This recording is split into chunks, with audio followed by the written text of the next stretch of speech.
Hello everyone, and welcome back to Alex and Networking.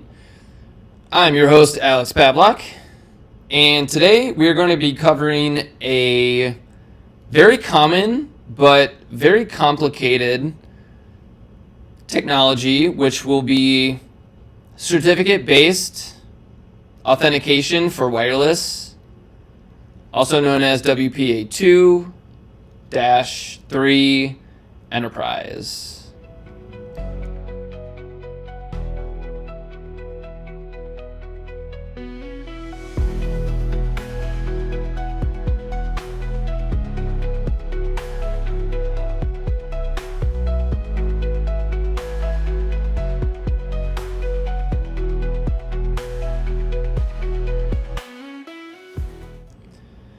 So in this video, I'll be using my lab, and in my lab environment, there are Cisco products in here. So the video will be relating to setting up cert-based authentication with Meraki APs using Dashboard and Cisco ISE, along with a Windows Active Directory server.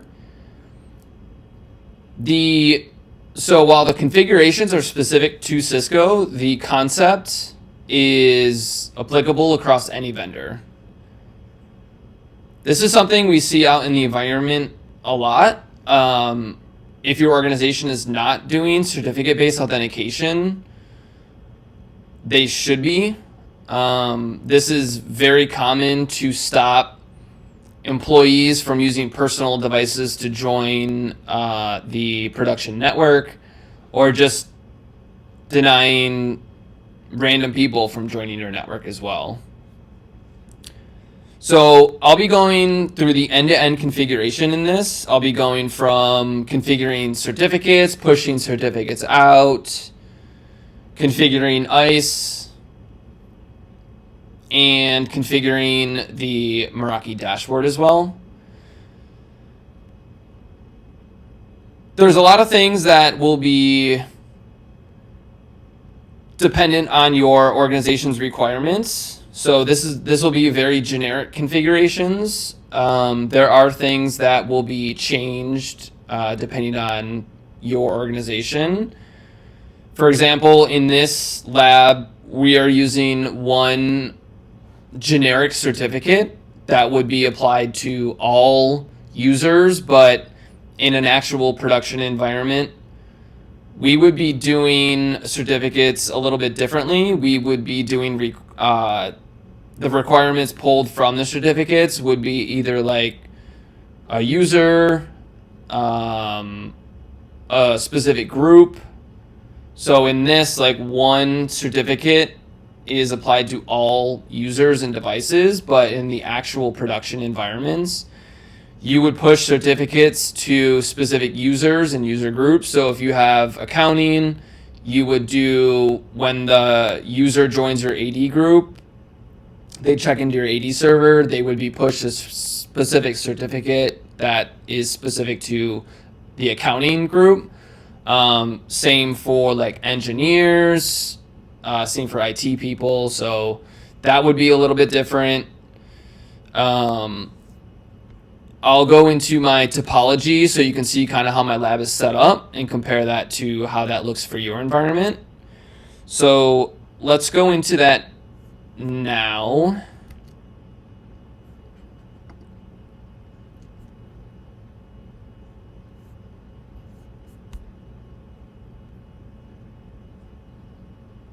So from here, this is what my lab setup looks like. I have a CW9172i AP that is checking into the Meraki dashboard. So it's a cloud managed device, cloud configuration. I also have a Catalyst 9300 switch that is configured through dashboard as well. Connected onto there, I have a VMware host running ESXi that is hosting an ISE VM, and it is also hosting my AD server as well. And then at the edge of the network, I have an MX95, which is doing firewall and routing services for the network. Some prerequisites to this is going to be infrastructure-wise, a Cisco ISE server, any AP is fine. In this, we're going to be using a Meraki AP. It can be an MR or CW series. It's going to be the same. You'll need Meraki dashboard access. You'll need Windows Server with Active Directory services and certificate services running as well. You also need DNS services running on that Windows server for ISE to be able to join the AD server. So DNS is a requirement as well. And then, of course, you'll need your test client. In this example, we're going to be using what I'm broadcasting from now, which is going to be my Mac laptop. In terms of network requirements, we need to make sure that ISE can reach our Active Directory server on ports 88, 389, 636, and 53. We also need to make sure that the AP itself can reach ISE on UDP port 1812, which is the common port for 802.1x Authentication, and UDP port 1813, which is the 802.1x accounting port. And then we need to make sure that we have proper routing so all of these can reach each other.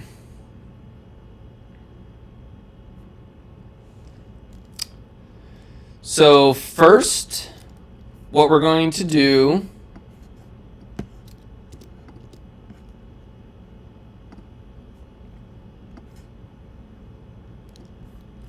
is hop on over to our ISE server. And the first thing that we're going to do is join our ISE server to our AD server. And to do that, you're going to go under Administration and then External Identity Sources. This environment is already set up as I've already pre-configured all of this. So I'll walk you through how to do it on your own, and then I'll walk through how mine is set up. So from here, you'd click Add. You would put in a join point name and your Active Directory domain. So this is currently how mine is set up. So my join point name is Cisco ISE. This can be anything. You can name this basically anything you want. And then this needs to match what is set up on your Active Directory server for your OU, your organizational unit. Mine is corp.pavlak Labs services. Once this is set up, you'll need to enter in your Active Directory credentials. So this will need to be a username and password that has admin privileges on your Active Directory server. So in my lab, my username is administrator, and then I put in my password there. Once that is configured, you can hit join, and then you'll see the status update.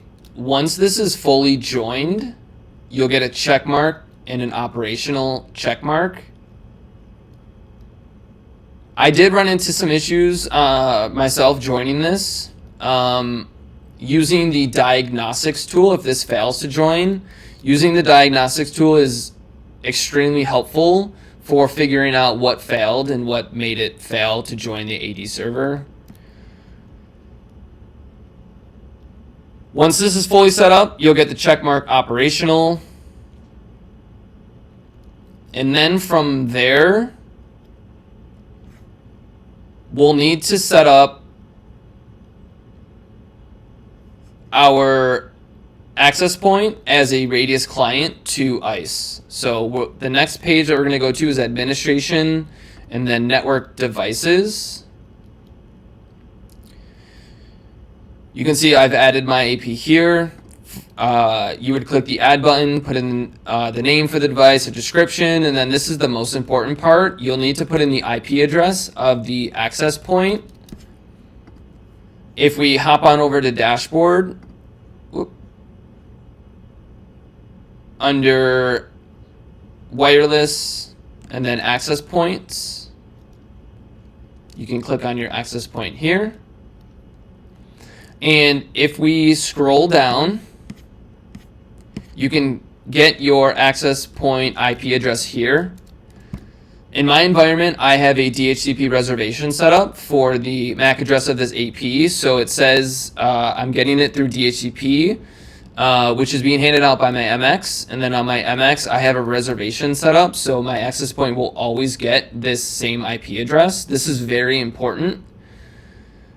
You want to either have reservations set up for your access points, or you have static IPs set on the devices. If that IP address ever changes, this will break the SSID and not allow, it would break the SSID. No one would be able to join. Production would go down. So you want to make sure that this IP address basically will never change. You can do that through DHCP reservations or just setting static IPs directly on the device, which you can change to here. So you can see I'm using 10.20.20.4 for this access point, and you would enter that here. The next thing we would want to go into is the radius authentication settings. This shared secret is essentially the password the AP is going to use when sending authentication packets to ISE. So whatever shared secret you set here, you'll need to remember that because we'll configure that later in dashboard. You can also go through some additional configurations here. If we're doing any type of TrustSec with SGT tags, you can configure that here. You can change COA ports, but in this example, we're just going to use all the other defaults. You can see my configuration here for my access point.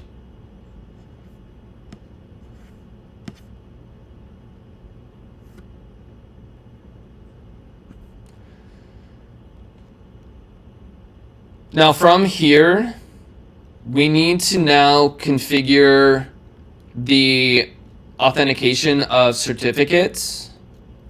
So we're going to go under Administration, External Identity Sources, and then Certificate Authentication Profile. We'll need to set this up because we'll be configuring this later on ISE. So I have the Windows CA certificate profile configured here. You'll click the Add button and go through the configurations here. So for your identity store, once you have the Active Directory connection between ISE, you'll choose the name that you configured for the join point name. You can see it's Cisco ISE. So in our profile, we'll be choosing the identity store of Cisco ISE, which is our AD server. And then this is where, in my example, we're using one certificate that is going to be pushed out to many devices. And by doing that, we configure the certificate attribute that we're matching on the certificate is going to be the subject common name. But we have all these other options here. So if you wanted to get in a real production environment, you'd be getting a lot more granular than that. So you can match things to the user, the alternative name that's on the certificate. So you'll see mine is configured just common name, but you'll want to do this based on the requirements of your organization. So you can see this is how I am configured here. Now after this, we're going to actually go into our policy and set up our policy for 802.1x authentication. So the first thing that we're going to do here is we're going to add a policy set by clicking the plus button. You can see that I already have mine set here. The first thing that you're going to do is configure the condition that's going to match here. So how do I want to hit this policy set? So if I get any authentications coming in from my SSID named radius test, that is going to kick into all of my other policies attached to this. So This can be different for your organization. This is a pretty common way of configuring this. This is basically just saying if you get any authentications requests coming from an SSID that contains the name, radius, and test, it'll match to this. So you use radius called station ID, change this to contains, and then put in your SSID name here. And then this will match to this policy set. And then we want to configure our allowed protocols from here. So I have CertLab pre-configured. This is where we're going to be allowing certain protocols from the client device to authenticate to us. So this is where we're going to be configuring if we're going to be using PAP, CHAP, EAP, PEEP, those type of protocols. What we want to do here is use MS CHAP through PEEP. And then you can see the reason why we want to do that. PEEP uses encryption, so the connection between the device and the ISE server is going to be encrypted, so people cannot snip these packets. And then inside of PEEP, we'll be using MS CHAP to hide the secret within the encryption. So you can see my configurations here.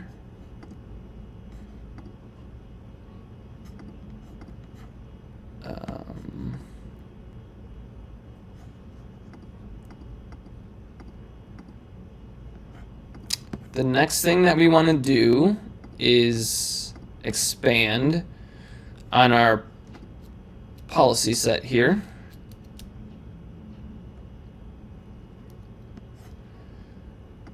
If we expand down on authentication policy, the first thing that we're going to want to set up is our certificate authentication. So anything coming in from the radius test SSID, we're going to be using certificate-based authentication. In this example, you can see here, I also have a fallback to using username and password. Typically, you wouldn't really see that. You would just, you either present a certificate or you fail.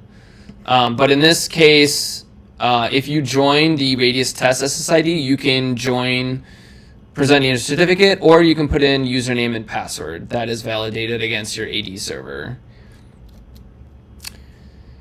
So from here, we want to set our conditions. So your condition is going to be network access EAP authentication, and then it is going to equal EAP TLS.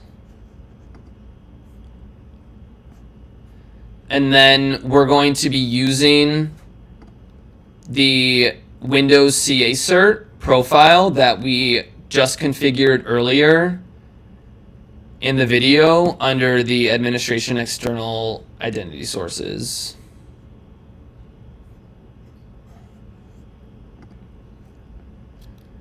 After that, we can scroll down to authorization policy. So basically, we're configuring here, if somebody authenticates successfully, what are we going to do? If they don't authenticate successfully, what are we going to do from there? So my rule name here is permit certificate users. You can hit the plus button to add a new authorization policy. To configure this, we're going to do network access authentication status equals authentication passed. And then what are we going to do from there? Our profile is going to be, this is pre-canned, it's going to be permit access, which basically just says these users, we're going to send back an access accept from there.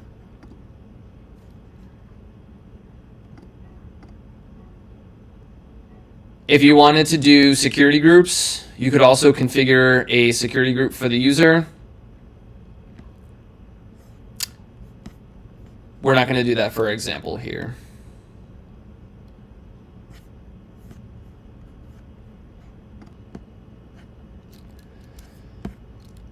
Now just to dive into the permit access profile a little further, if we go to Work Centers Policy Sets,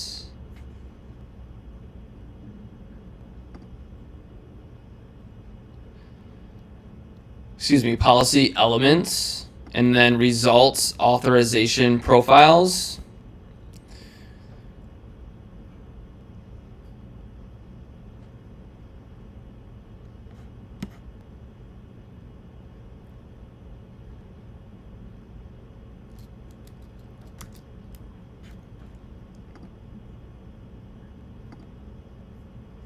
And then click on Permit Access.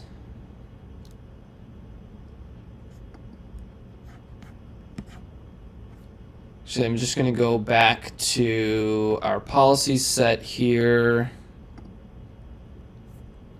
our authorization policy. If we're doing a new one, so there's some additional things you can do past just allowing access. So if you wanted to grant access but put somebody on a specific VLAN, you can do that.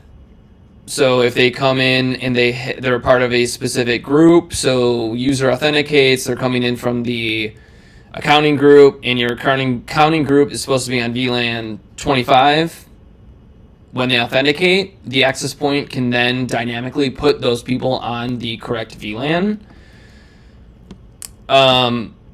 You would configure additional common tasks here, and you would use the VLAN tag.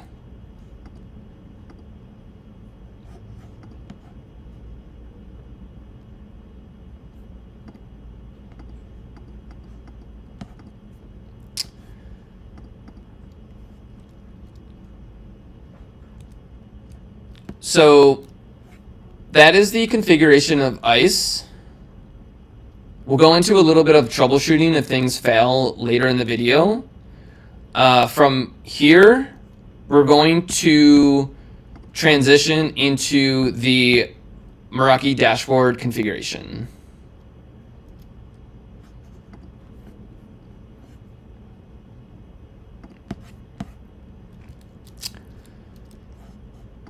All right, now we want to configure the SSID to use 802.1x certificate-based authentication. So come under Access Control, and then under your SSID, click Radius Test.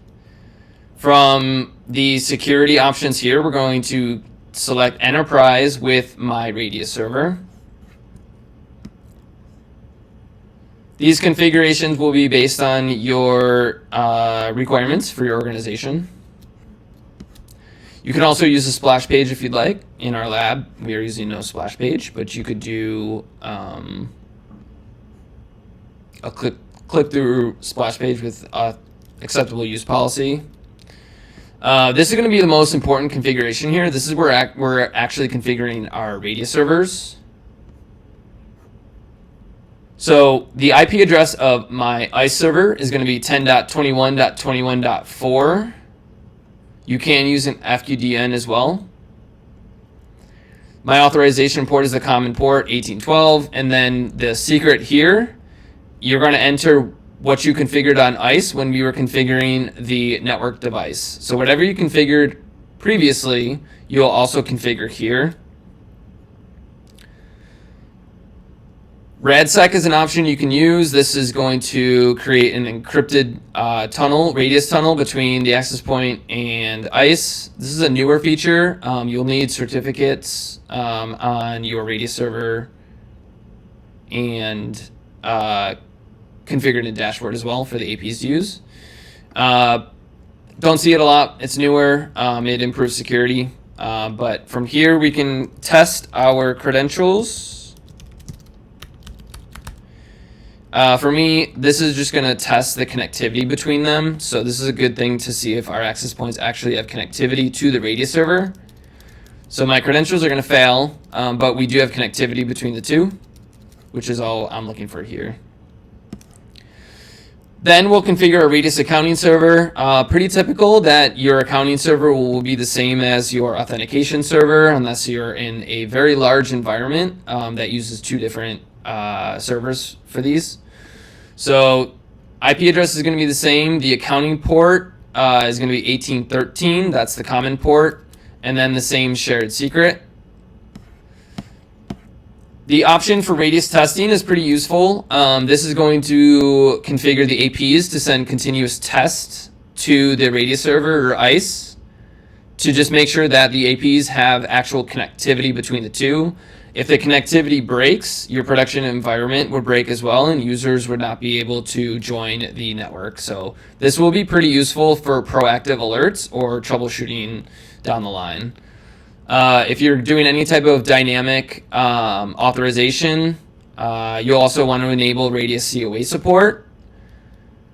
And then your Radius attribute specifying group policy name. So this is going to be the configuration for if you're sending dynamic VLAN assignments for different groups and such.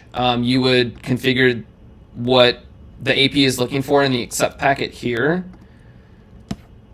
And if we scroll down, we're using external DHCP, so my MX95 is handing out DHCP for the environment. And if you want to do that dynamic VLAN tagging, you would set the Radius override to override the VLAN tag. So this is the default VLAN tag for the SSID.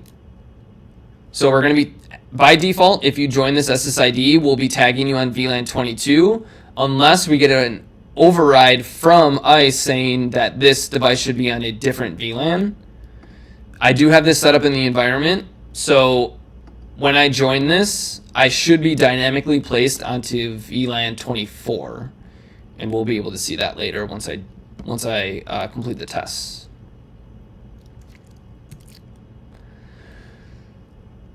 That's all the configuration for dashboard. Dashboard is great. It makes things very simple and easy to use. The network side of things is going to be typically the easier side of the configurations, but as you can see, dashboard makes things pretty easily.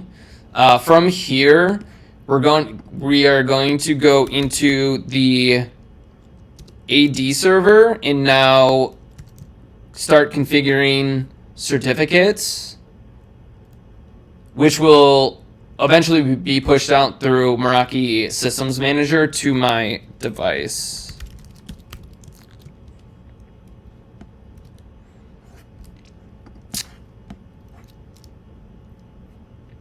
So I'm in my VMware environment. I want to go to my Windows server.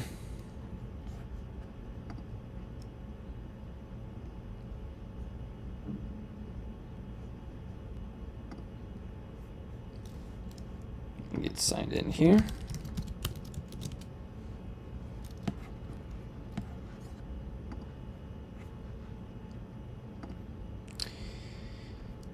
And then from here, we are going to go into our certificate services.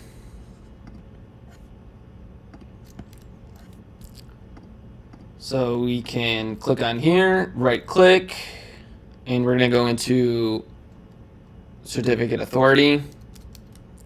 This is my OU group.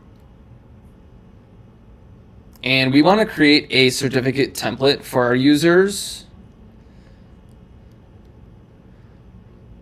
So if we right click under certificate templates and then manage, we want to duplicate the user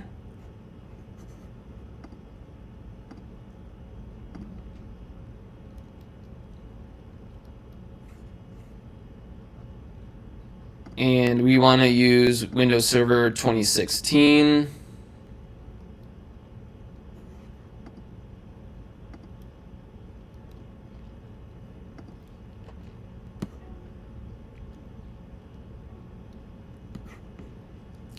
Next, we want to go under our General tab, and you can set how long the certificate is going to be valid for. Typically it's a year, and then we will renew at 6 weeks. Next, we're going to go to the subject name tab. And we're going to check off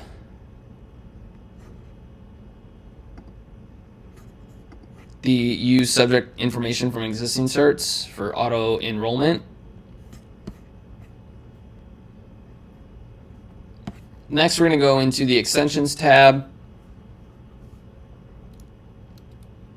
And we're going to select access policies and then edit. And we should remove what is here. Click OK.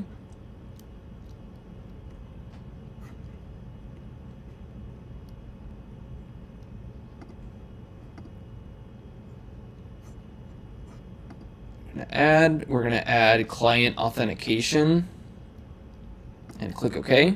And then we're going to go under the security tab. And this is where you're going to add users for this certificate. So you can add your domain users, you can add your groups here.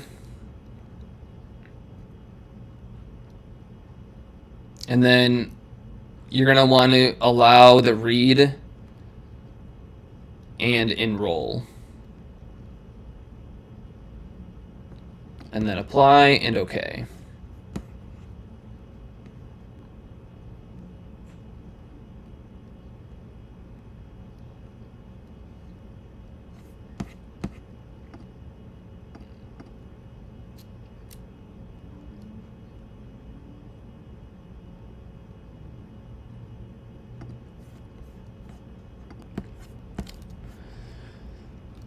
The next thing that we're going to do is publish the template to our certificate authority.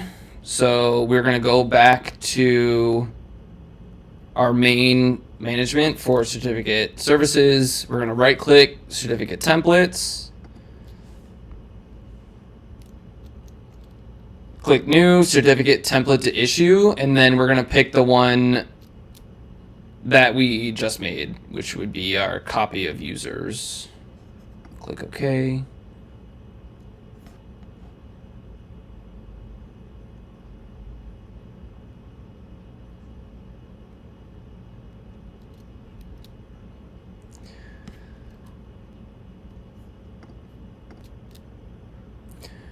So from here, in your environment, you'd probably do web enrollment, which makes pushing out and renewing certificates a lot easier. I don't have that enabled here. So what I'm going to do is basically create one certificate that I'll then upload to my MDM Systems Manager and then push that out through there.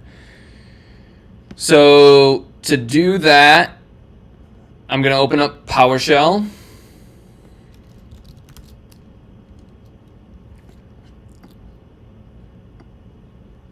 And then I have some commands that I'm going to enter here.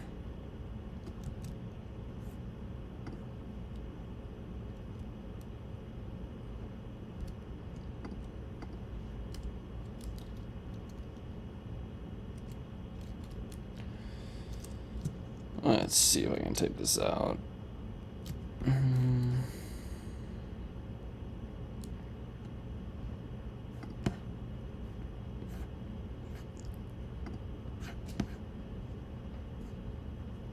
I'm just going to go ahead and type these out to a text file real quick.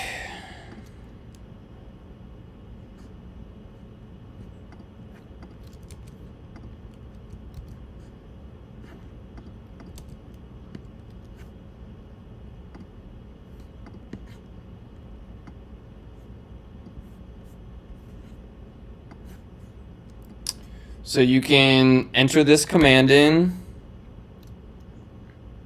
which is going to create the actual certificate request.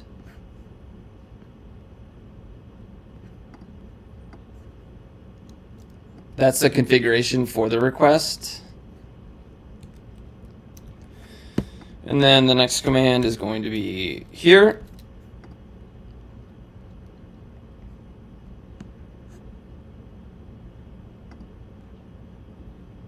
You can get your CA name by using this command there. And then lastly, you will use that command. So this should be your full command list to get that certificate generated. Once you actually get that certificate, you'll want to then save it so you can then export it.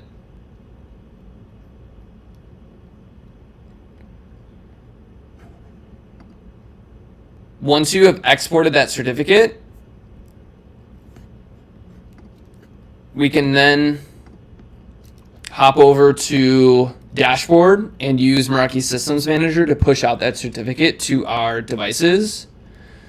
And then this is where it can vary a little bit based on your organization. So you can push this out through Intune, your AD server, GPO, through GPOs, or however you want to push this out. But for this example, we're going to be using Systems Manager. So going back over to Dashboard, you can come under the Systems Manager tab, click Settings.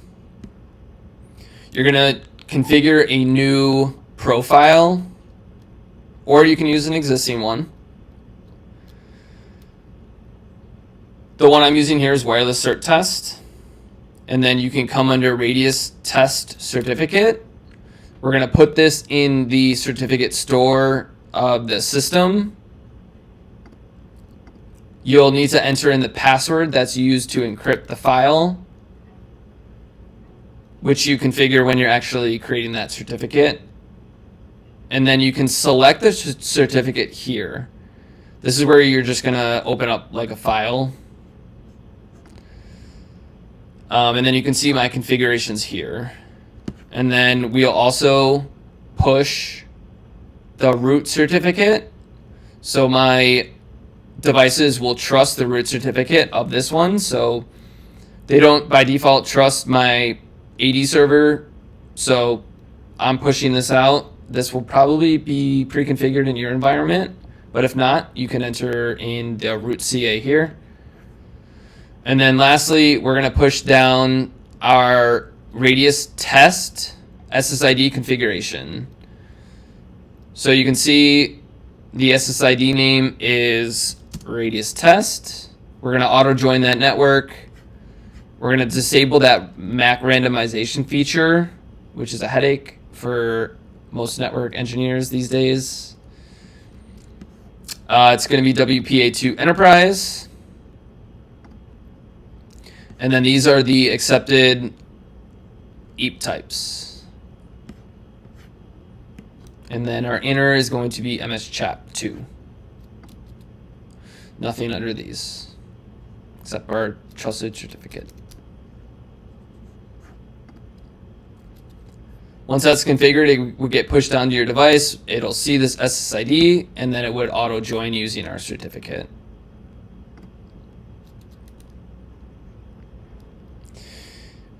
That's all the configuration that you'll need. So let's go ahead and test this out, and you can see this how this works in my environment here.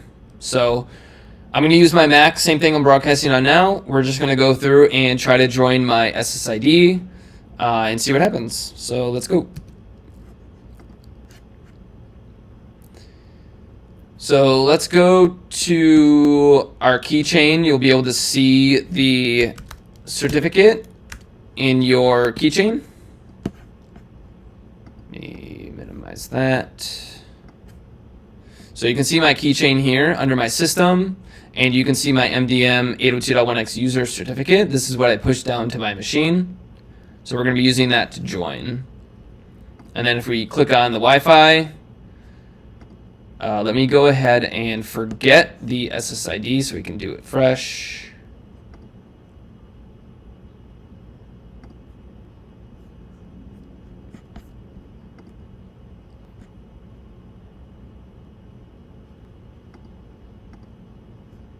Let me hit connect. And it did fail.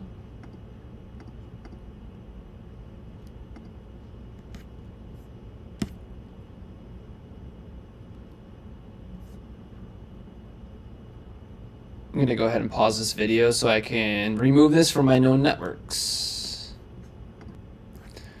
There we go. Just had to restart it. Just turn it off and on. All right, now let's go ahead and try to test this connection. So radius test, it's going to hit connect. It's going to ask me for identity. And it's going to give me a list of certificates that I can use. Click on your certificate, click OK. Do the same thing again here, passing in our certificate, click OK. And we are authenticating to network radius test. This is just accepting the server from certificate from ISE. Click continue.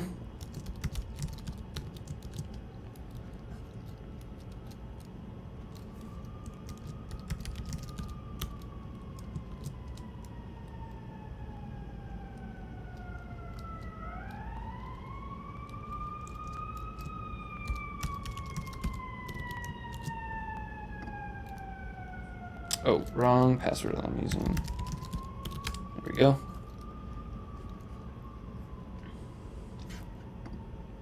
And you can see I am connected now. So let's go into the troubleshooting phase. So we have one successful authentication. If we come back to our ISE server,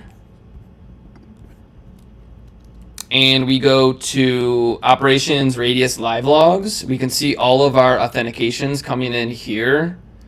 You can see that I just successfully passed here. And if you wanted to look at this a little bit deeper, you can click on the details report here. You can see that authentication succeeded. You get all the information about my device, what happened, so on and so forth. So this one is a pretty easy one. Authentication passed. Let's go into an example if I pass the wrong certificate to this device. So let's go to connect again. Let's select another cert here. Click OK, continue, and you can see that our radius, we failed to join our radius test SSID, which is expected. Now let's go back to our ISE Live Logs, and you can see my failed Live Logs, and let's go ahead and fetch this.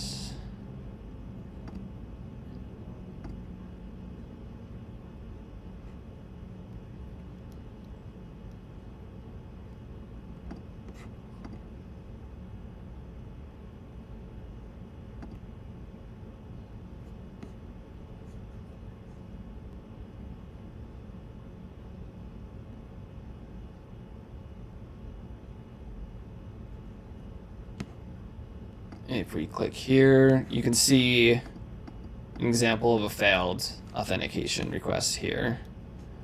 So we just stopped responding to ISE.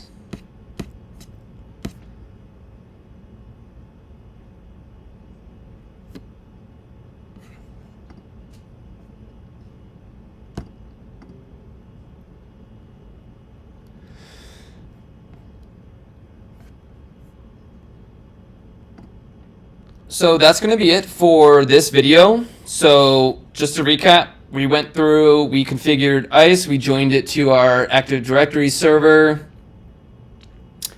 From there, we added our network device of our Meraki AP. We configured our policy set with our authorization profile using the radius test SSID name with our allowed protocols, and then linked it to our authorization policy using our Windows certificate, which was just matching the certificate common name that would change based on your requirements. And then from there, we permitted access and we configured a specific VLAN ID. Let me just go ahead and join back to my radius test.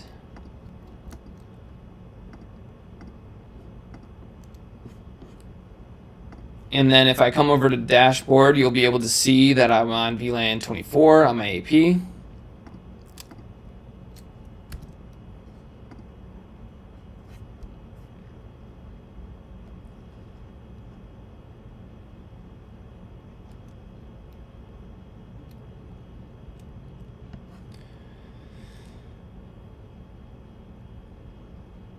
And